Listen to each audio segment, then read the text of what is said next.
Assalamu alaikum warahmatullahi wabarakatuh. Mariamu soninko khamukano oda khakuni oda khanwari oda kha bismillah YouTube channel bi gani tunkara 2020. Oda trinde kita nambugu o tringanda na yogoyi aga bakati nismana baka Europe no goyna mugu jamani be bani ko taga girno ngani ado tirne nanti ida mugu khibar sankan kanu nga kebe aga ma khuri danga nisiri ayagani député ngompenga na ko ina député ngompengo nyangano nga ido finance minister ke me hamundi dinka yogo wi na kay ko on la kona bugumedi otona nya jama me famunde nga tabane nani asuna katu fahmi kitana no gondi Gambia man sakunda ko hagato mo gombe holla ke marantenga na bore la ke gatini minister of finance ko idangi teke ya kunyaro député ngompe ngonyangano nantako na xibaar yo raga ni koymi ko hagatu mo gombe député ngompe ina ani gondama dinka nyai jamane no koni wadi mina kama sala ngunda xibaare nga na koy nanti député ngompe nga ikundo president di minister nga aro kitin kanu nga kunya sigitin na jamane nga bani gana felita aga ko jamane ke suhaga felia ken sabu ngani gilli hara ko ndinari masakunda ken ngondi tampelo sino hilli marebe ganyo o kamai ayagani igara ya jame tumo nanti amare ni mare khote nyai dictator mare nyani ayni sembe ntuna ayakiten ngondi aranta alla nda khoda barne jamane ken ngondi kebe ado jamane ke tere xambu ke khore ke galla me walla ken sabu ngani higabe de kellaga abono jamane ken ngondi hini ko interni may tere luambu ke kay kemi wali ndia mbogu minister of finance kibi marantinga ndabun komping la khenga ikatini mambre njay ado député komping ngonyana bawni ora ko khara nanti député komping hakati be igadi ikunandi itagandi groupe nyani groupe sugadi aga fanraga na crossi kenya gani groupe ni yoni magay kunna kunchigintina jula khulla gan crossi ndenya groupe yoni ma kunchigintina na bure la khen crossi groupe yoni kunchigintina hitana jamani ke katun telle mo gombe anani natu kumpol la kobenu na bolenga konti nan kinia bawni sine sugari wa budgetin da barni kenya ni na hayi masakunda holla ka sugari ina na bulu njaita daga ina kinia yakatun golden training mo gombe yakatun hinun training jamani kidi anani jamani ka katun kana daga yinketana hosu katu mo gombe sine ngana yille budgetinga takani ni ku holla ko ya kensa budangani budgeti ki garga aga takandia mamure njay ada kobon sindenya dabari kuna burum polla khoyna howtu dingra suyani kahomea kenya daga sigi nan kaso kamo kray ke milio de la sia e gati ne kenya no covid-19 ki gaja ngin no kondi yo ayile gadi ayile kamo nyeri tanji ke milio wutu gadi ken gasi ga bugo no khobe kembogu gambia tambunu benu gambia khanne ga gantiri ani tuga kun tambunu aton gadi kun tambunu kungan tatugeni oka ke sine be nogondi bawni tambo gumonga itida hakati kini tamboro tambo ngasre benu ya jamanu benu ya anani covid-19 ayni coronavirus agi kamai ina katu here karna ina coronavirus gaja ina munguro tambo no kuhina nani moyam bi nogondi khayda hakati yakini garni kun tambo no tuga gambe kada kawmani be dabari aganjina tambo tuga kun tambo tuga kun khalsinu mamure njayda ho kawmi kunya no gonde gara sikata makamonyeri tanyere milio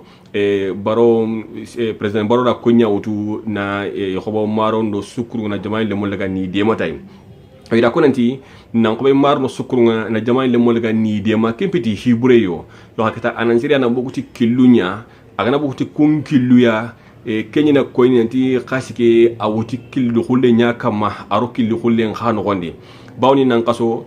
mansakunda député ngompe ngonyangano nga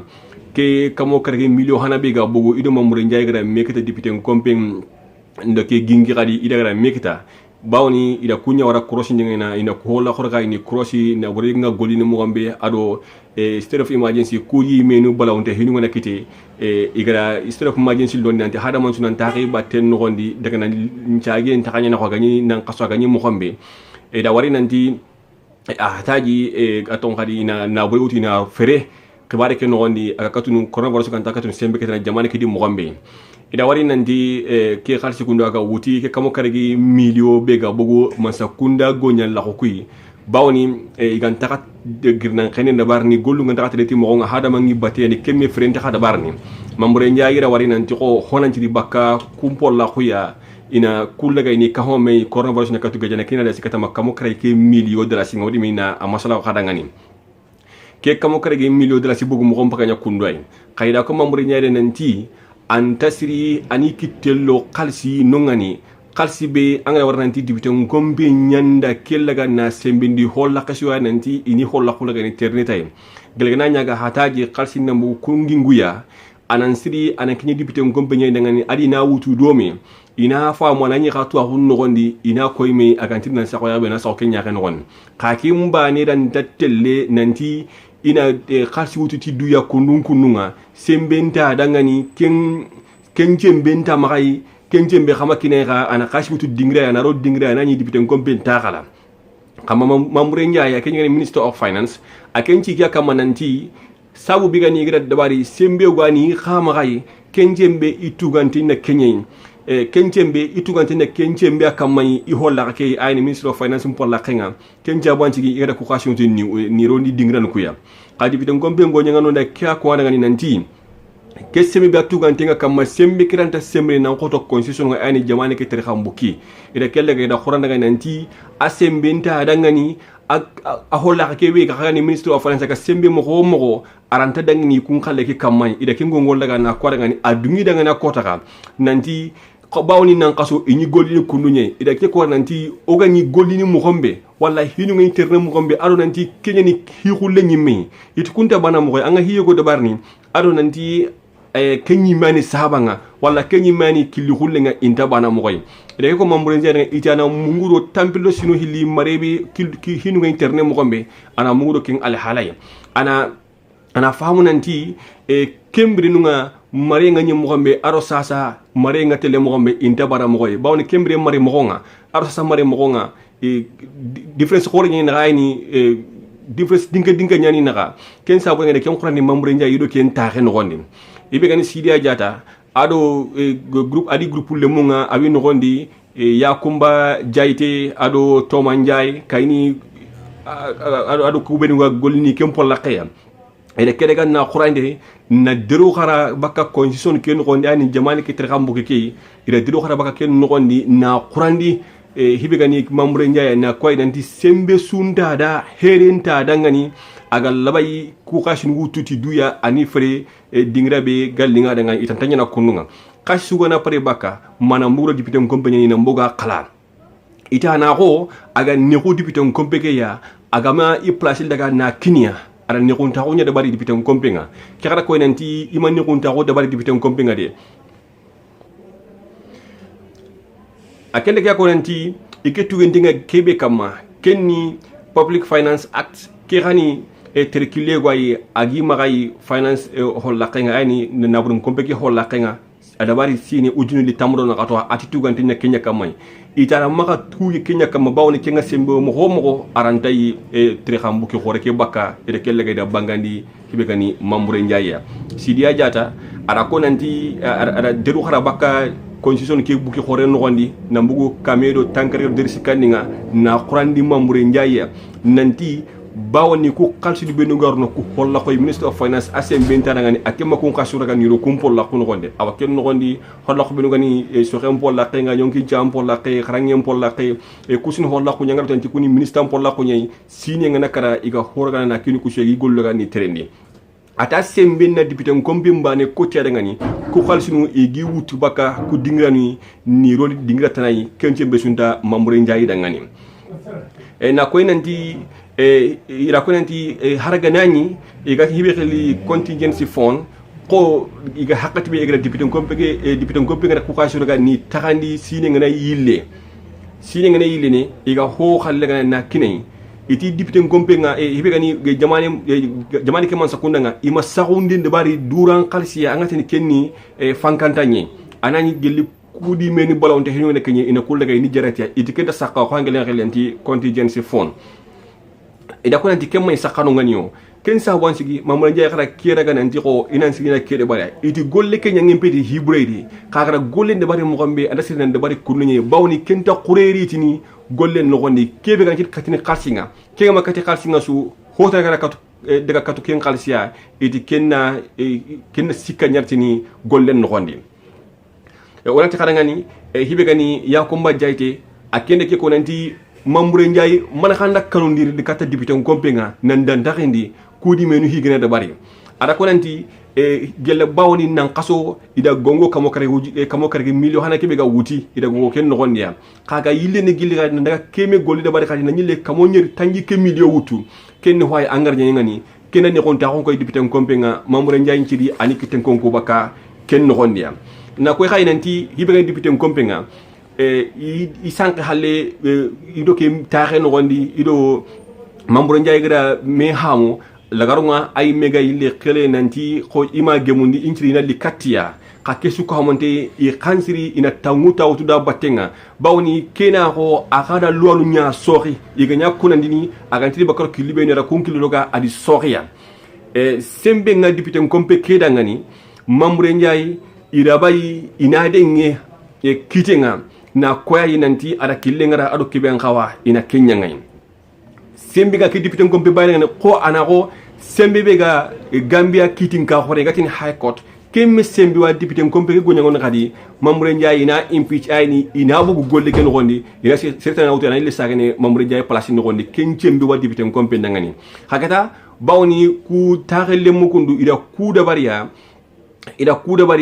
igarni taxe dinkan da bari koyriye ora jigi député ngompenga wa taxe dinka de barni ina ko hinraga ni koyme ina masala khibare ke no gondi igantina hibede wari par sankanda no bigo tawi ke taxe no ila konanti hakati be iga sanki député ngompengo nyangando speaker ke koy marantenga député ngompenga kananka ronga ida meñi lemme de bari kebe ga modungi khibar sankanda no kunan tawe no ngani ina khibar wuti bakki magay ida kerega ida maslangi go de bar no ngani ka ke maslangi idu tahalle madu gundo ke nga nyarni khibar sankanda no ngani kayda koy kinanti sembe tinga député ngombe ke ngani ku tirtanu hilisuna ku de bari ina mamure njay minade nge kitenga na koy nan trakti lingara walla ka ina dere dumbe koy ay ni gatin red card na ken koy nabu golle ken gondi bawni kurenta a golle no gondi ada kede bar tahilu soy tahana ngay da gongo aga illa hilna khadi kedi ke me hutunde kundu kanda bari député ngombe no gondi koy dangi dekebe a ngaro o tiri nday awa ken no gondi député ngombe ngo nyangano nga e giri nandaga yalla ngeen dabari jamane ke ton kon kuna katiya ida ko sikki me nyay ga yalla na jamane ke no gondi iga cross nden dabarni ke state of emergency be president baro gara rondi jamane le munda a golli kammo a tre jamane ndi kammo ada halo nya kammo coronavirus bawni amana keni kay jamane ke katunu coronavirus ga gemalle ma ko mo gombe aga de sembe ketana mo gombe ka député ngombe ngo nyangano nga hakati be igi yale nga nan kinyi Gambia tangi dingran ko yibere nga ko tanje do sanya do gunjuru daga na ga kinye kunu gondi ida warnanti ana loxo dingran no gondi ga kinye kingari hate mbugu medi ira al halo ngar tere no gondi terne no ngani mo gombe kenda ko nanti du tanga inta soro makano ngani iganti soro na maka nyakami me no gondi i wa nyakami me no gondi e wada ka gonya ngana mpo gabe ka hibe gani ke face mask ya antia hibe no khaga tanga ndenga no ngani e khadi lo jurnu koy kotam pini bini ga wurni kamano ngani kani Gambia police no nga ado Gambia navy no kubinu ga jinka matangana e sudi lo jurnu koy kotam pini bini gi kamay ida ko nanti navy bini ga no ngani kubinu ga jinka matangana ida wari menanti hurunti makay yakatunu gemme ku hurube nu ganta siri do jamane ke no gondi walla ga iga takane de bari sanya ku nu ganti na nyoko nyankani sanya ndetele gunjuru ku nu nyoko nyankani ni gunjuru ndetele sanya ho tele dingira bane kebe angra ampure nja hanongani aro angane tele tangira nga kay ananti ampure ke registana na ko nati kisra njata ni ngema ga ndo kantele ndo kallini anganari ampure ke na register andetele no qotanay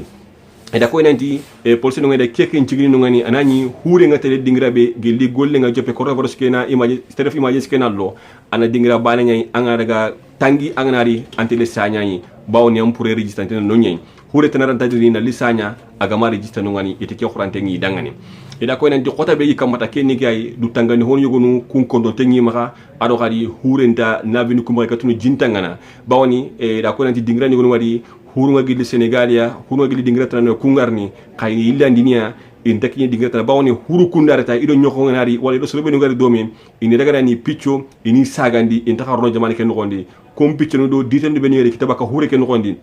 e wi xey daga kata e sanya wala katon kulga gimoni ndi hure ke ina xey kata ku yang kan dingra bawni anani daga sobi ndi nanti ida ko hura gumu yildandi ade imma ki ñi xama no ngani leñ ko tanga dipitan kombe nga e igonya ngano jamane ke ton ko kuna su yala ko sikki no kondi nan crossindi question fi majen si be garo ko est ce que a jare khadi bayina hokkayi mama jare ina hokkayi ado gara crossindi be warano kondi ado gara al halo ngar terne mo gombe korre borso ikatun gemme jamane ke de mo gombe ina kunchu masala na do meya hakati be nek ni dipitan kombe no kondi aba ken no kondi khadi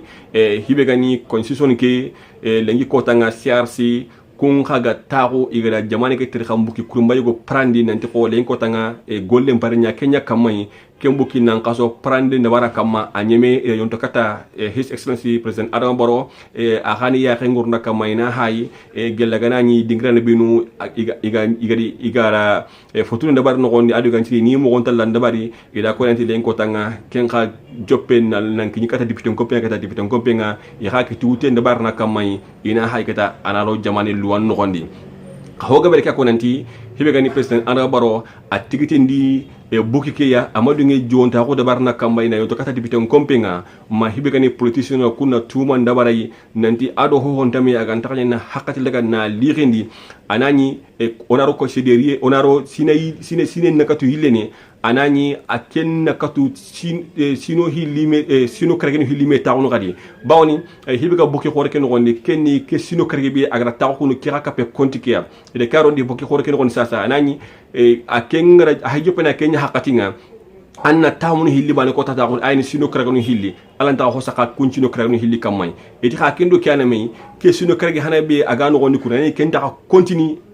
kahini kontike eti khanta sir nyana kunu kay kenen sir nan kay kontike ya bawni ko sono bokike ani majo nyan gondi eti ke ni sabu nyai agra tarne da bari ke kamay agama diga bokike on to kata député kompenga ina hinu laga ina tanunda ay mo laga ni kawame kadi gama bi diga gama gidi ken karanga na gri president pour la kenga sawu be gani tarde ga bari bokki ke no gondi ore ko kitani raga ni bangani khadangani khado khamare mekani ba ko matunkara nambo khadangani toki Istanbul.